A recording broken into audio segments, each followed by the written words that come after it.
So in the region, Palestinian protesters set fire to West Bank Jewish shrine. Rioters torching the holy site to Joseph's tomb, a destination for Jewish, Christian, and Muslim pilgrims throughout history.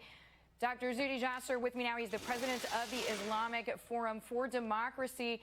So always glad to have you here. This Palestinian Islamist movement, Hamas, calling for a day of rage. Obviously, people responding to that, reiterating a call for essentially attacks.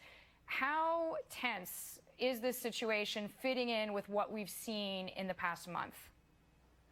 Well, again, as with most of the region, they're seeing a green light that America is sort of taking the narrative of really our enemies and not the side of the good, so they're just moving in. And they're really taking a page out of ISIS's playbook, which is sort of do this on social media, let the leadership stay an arm's length, claim they have nothing to do with it. Meantime, you hear Secretary Kerry, President Obama almost give the Palestinian narrative, which actually ends up rewarding the acts of terror because it allows some type of moral equivalency when, in fact, we should stand firm that not only is this evil, is it not about Israel, but about anti-Semitism, but make it clear that we will not allow them to be rewarded by these acts of terror to then say, oh, now we're going to listen to their grievances, which is absurd. So, Zuhdi, you know this area so well. I mean, how does this latest round of violence, and to your point, taking a page from ISIS, attacking a holy shrine, how bad is it?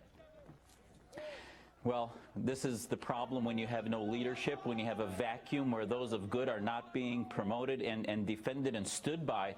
Rather, the UN is taking the Palestinian narrative. Iran is sending troops into Syria. Russia is now dropping bombs on the good folks, not on ISIS. So every front has seen in Jerusalem, you know, obviously when we get small acts of terror, proportionally, Israel is being attacked because they're on the front line. And Hamas, just like ISIS, is seeing the opening and they're taking it and they want their narrative heard. Meanwhile, the forces of good are silent and actually playing into the Palestinian narrative. All right, Dr. Zuhdi Jasser, we thank you as always, president of the American Islamic Forum for Democracy. Well, staying in the Middle East, the terrorist group